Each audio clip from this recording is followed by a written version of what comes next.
Hello dear students, कैसे हो आप लोग। आई एम श्योर कि आपकी पढ़ाई बहुत अच्छी चल रही होगी और साथ ही साथ आप सेट्स के वीडियोस को भी बहुत अच्छे से समझ रहे होंगे। आइए अब एक्सरसाइज 1.4 के सेकंड पार्ट की तरफ बढ़ते हैं और यहां सबसे पहले हम क्वेश्चन नंबर 6 करने वाले हैं, जिसमें यूनियन और इंटरसेक्शन दोनों का मिक्सचर है। तो आइए क्वेश्चन पर जल्दी से एंटर करते हैं। आइए क्वेश्चन नंबर 6 को देखते हैं। सेट ए के अंदर हमारे पास 5 एलिमेंट्स हैं, सेट बी में 4 एलिमेंट्स है, इसी तरह से सेट सी में 3 एलिमेंट्स हैं और डी सेट तक पहुंचते पहुंचते यहां 2 एलिमेंट्स हैं। और हमसे यहां इंटरसेक्शन और यूनियन की बात करी गई है। पहले वो पार्ट्स जिनके अंदर सिर्फ इंटरसेक्शन 2 सेट्स की बात हो रही है, मैं पहले उनको लेने वाला हूं। और जैसा कि हमने पहले वाले वीडियोस में भी बात करी थी कि जहां बहुत सारे पार्ट्स होते हैं, हम लोग 2 या 3 क्वेश्चंस को करते हैं, 2 या 3 पार्ट्स को करते हैं और बाकी सारे पार्ट स्टूडेंट्स आप लोगों को करने होते हैं।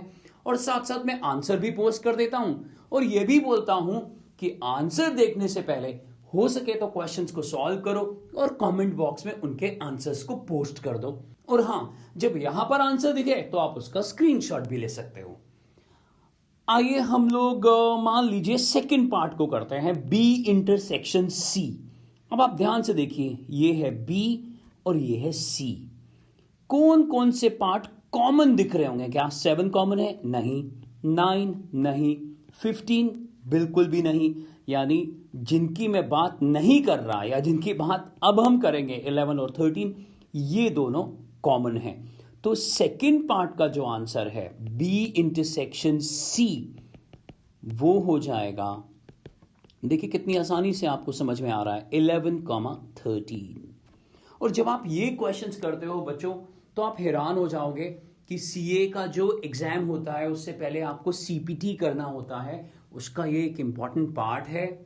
कैट के अंदर यानी पोस्ट ग्रेजुएशन के कोर्सेज के अंदर, ग्रेजुएशन के कोर्सेज के अंदर भी एंट्रेंसेस में ये टॉपिक बहुत काम आता है। तो अच्छे से करिए, आगे बढ़ते हैं। अब मैं थर्ड पार्ट की तरफ आपको लेके चलता हूं और थर्ड पार्ट क्या कह रहा है?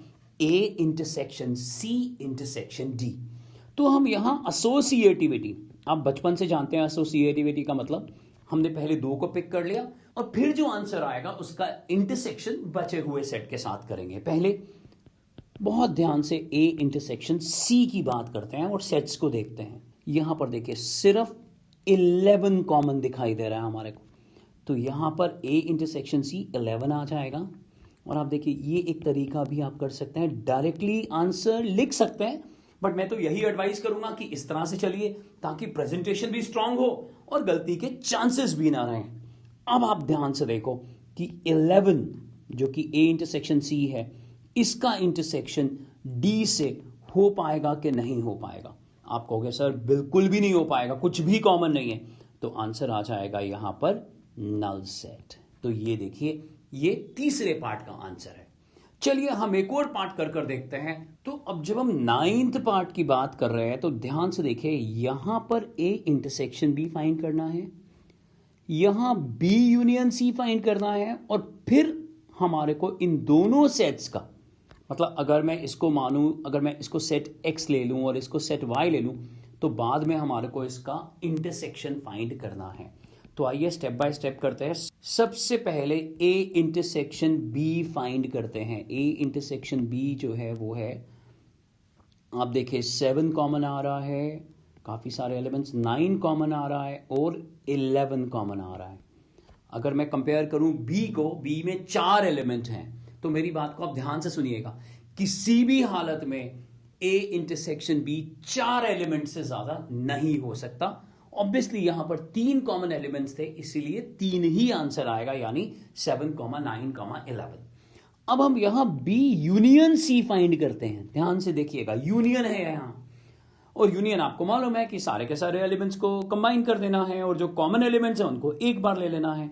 तो यहां 7 भी आएगा, 9 भी आएगा, ऑब्वियस सी बात है, 11 भी आएगा, 13 भी आएगा और 15 भी आएगा। अब इन दोनों का intersection, A intersection B union सी।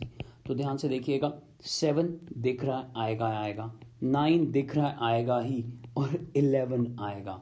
यानी 7, 9, 11। और अगर वो पूछे कि हाँ भाई इस पे कमेंट करिए, अगर पूछा जाए, वैसे तो इसका आंसर ये है, अगर वो पूछते कि इस पे कमेंट करिए तो आंसर तो यही आया ना फिर सिंप्लीफिकेशन के बाद, कि जो ए इंटरसेक्शन बी था ultimately A intersection B union C भी वही आया। अब आपको बाकी पार्ट्स करने होंगे, उनको कमेंट सेक्शन में पोस्ट कर देना होगा, या फिर रफ में करते हुए यहां जो आंसर्स मैं आपको दे रहा हूं उनसे कंपेयर कर लीजिए, कितने गलत निकले कितने ठीक निकले इसके बारे में मुझे जरूर बता दीजिएगा। आइए अब हम अगले क्वेश्चन की तरफ बढ़ते हैं। अब अगर हम 7th क्वेश्चन को देखें तो यहां पर भी इंटरसेक्शन की बात हो रही है, बस सेट्स जो हैं वो रोस्टर फॉर्म में ना देकर सेट बिल्डर फॉर्म में दिए हुए हैं। तो आइए समझते हैं। x जो है वो नेचुरल नंबर है, आपको मालूम है इनफाइनाइट सेट हो गया ये, और b जो है वो इवन नेचुरल नंबर है। तो आप खुद बताएं कि a इंटरसेक्शन b क्या होगा। अब आप बहुत आसानी से इसको गैस कर सकते हैं, ध्यान से देखिए। अगर मैं वेन डायग्राम के थ्रू इसको बताऊं, मान लीजिए मेरे पास सेट a है जो कि सारे नेचुरल नंबर से बिलोंग करता है, और ऑब्वियस सी बात है कि b जो है वो a में कंटेन्ड होगा, क्योंकि b जो है वो इवन नेचुरल नंबर्स है। तो इनका जो इंटरसेक्शन आएगा a इंटरसेक्शन b वो b होगा, यानी कम वाला पार्ट होगा। अब ध्यान से देखिए, b a में कंटेन्ड है, तो बहुत ऑब्वियस सी बात है कि a इंटरसेक्शन b होने वाला है। आइए आगे बढ़ते हैं a इंटरसेक्शन c की तरफ। अब आप कहोगे सर ये पार्ट तो आप रहने ही दो, क्योंकि जहां b इवन नेचुरल नंबर है, c जो है वो ऑड नेचुरल नंबर है। तो मैं इसका आंसर पोस्ट कर दूंगा, और ये मैं आप पे छोड़ता हूं कि आप पहले करें और उसके बाद आंसर देखें, या आंसर देखने के बाद मुझे बताएं कि जब आपने खुद करा था तो कितने पार्ट्स ठीक निकले। हम आगे बढ़ते हैं ए इंटरसेक्शन डी की तरफ। अगर आप ध्यान से देखें, ए जो है वो बड़ा सेट है और वो नेचुरल नंबर है, जबकि डी जो है वो एक प्राइम नंबर है। तो यहां पर आंसर जो आएगा ए इंटरसेक्शन डी, ऑब्वियस सी बात है डी आएगा, क्योंकि सारे प्राइम नंबर्स नेचुरल नंबर्स तो हैं ही। तो यहां तीसरे पार्ट का जो आंसर आया है वो डी होगा। आइए आगे बढ़ते हैं, और मैं एक और पार्ट 6th पार्ट कर लेते हैं। चलिए 6th पार्ट कर लेते हैं, और उसके बाद आप सारे पार्ट्स के आंसर जल्दी जल्दी कर दोगे और कंपेयर कर लोगे। अब जब यहां हम 6th पार्ट कर रहे हैं तो ध्यान से देखिएगा, सी जो है वो ऑड नेचुरल नंबर है, डी जो है वो प्राइम नंबर है। अब प्राइम नंबर कहां से शुरू होते हैं? 2 से। सबसे छोटा प्राइम नंबर जो है वो 2 से शुरू होता है। और सी जो है वो ऑड नेचुरल नंबर है, वहां पर ऑड नेचुरल नंबर 1 से शुरू होते हैं, बट 1 प्राइम नंबर नहीं होता। 2 सबसे छोटा प्राइम नंबर है, लेकिन 2 ऑड नहीं होता। तो इसका मतलब जब हम इसका इंटरसेक्शन करेंगे तो ये 3 से शुरू होगा। 3 के बाद 4 नहीं आ सकता, क्योंकि 4 is not a prime number, but 5 आएगा, 7 आएगा, 11 आएगा, 13 आएगा, 17 आएगा, और उसके बाद आप डॉट डॉट डॉट कर दोगे तो एग्जामिनर को पता लग जाएगा कि ये दोनों सेट्स का इंटरसेक्शन है और ये प्राइम नंबर्स कंटिन्यू हो रहे हैं। तो आइए अब बचे हुए पार्ट्स आप जल्दी से करिए। अगर कर लिए हैं तो ये देखिए, ये हैं वो सारे आंसर्स। कंपेयर करिए, बताइए कितने आंसर्स आपसे ठीक हुए, और हम आगे बढ़ते हैं अब डिसजॉइंट सेट्स की तरफ, जिसका आइडिया आपको पहले से ही है। अब 8th क्वेश्चन में डिसजॉइंट सेट्स की बात कर रहे हैं वो लोग, और आपको मालूम है कि डिसजॉइंट सेट्स कब होते हैं? जब दो सेट्स का इंटरसेक्शन नल सेट दिखाई दे रहा हो, या वेन डायग्राम पर वो कुछ इस तरह से दिखाई दे रहे हो, ये ए अलग है, बी अलग है, कुछ भी कॉमन नहीं है, ऐसे सेट्स को हम डिसजॉइंट सेट्स कहते हैं, जिसको कि आपने पुराने वीडियोस में भी जरूर समझा होगा। तो आइए जल्दी से तीनों पार्ट्स हम कर लेते हैं। पहले पार्ट की तरफ बढ़ते हैं। पहले पार्ट में अगर मैं इसको सेट ए लिख लेता हूं कि ये जो सेट दिया हुआ है वो ए है, और यहां ये सेट बी है अगर, और इसको मैं रोस्टर फॉर्म में कन्वर्ट करूं तो ये होगा 4, 5, 6।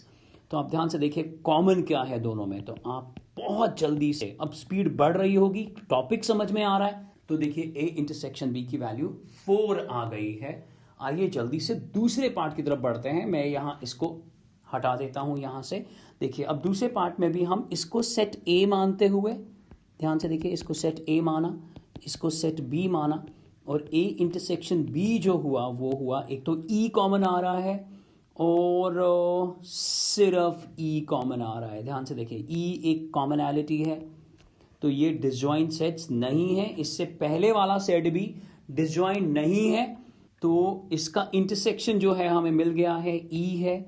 और ये सिंगलटन सेट है, यानी किसी भी हालत में नल सेट नहीं है, because this is not a null set, therefore A and B और these sets are not disjoint. ठीक, इससे पहले वाले में भी ऐसा जरूर लिख दीजिएगा कि पहले पार्ट में भी जो दोनों सेट्स हैं, क्योंकि वहां पर भी इंटरसेक्शन था, इसीलिए वो भी डिसजॉइंट नहीं है। आइए जल्दी से तीसरे सेट की तरफ बढ़ते हैं। और तीसरा सेट है, पहला पार्ट है इवन इंटीजर और दूसरा पार्ट है ऑड इंटीजर।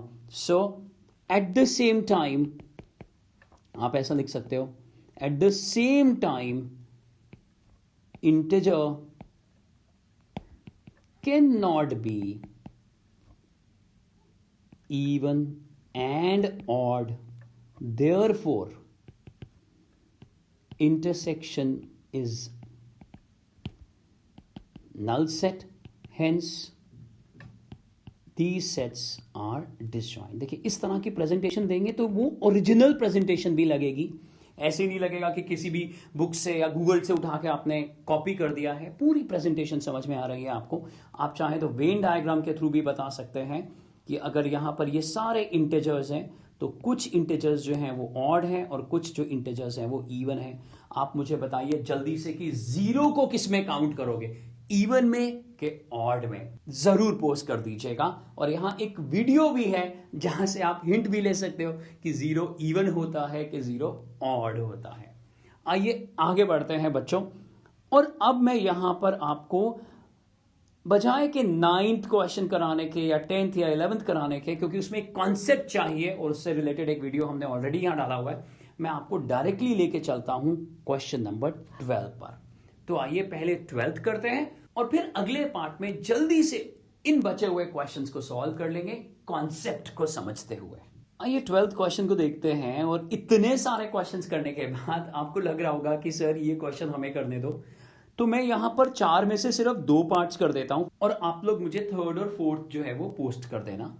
इस तरह से एक सिस्टमैटिक पढ़ाई से आप आगे बढ़ेंगे तो कॉन्फिडेंस और मार्क्स अपने आप बढ़ते चले जाएंगे।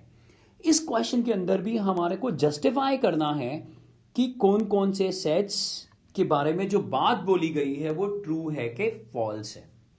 पहले सेट में बोला गया है कि ये दोनों सेट्स डिसजॉइंट सेट्स हैं, तो जो हमारा आंसर होगा वो होगा फॉल्स, कि ये जो स्टेटमेंट यहां दी गई है वो फॉल्स है। बिकॉज ए इंटरसेक्शन बी, अगर मैं इसको ए मानता हूं इसको बी मानता हूं, तो ए इंटरसेक्शन बी जो है वो 3 क्लियरली दिखाई दे रहा है and this is not equal to null set, जो ठीक इससे पहले वाले क्वेश्चन में हमने करा था।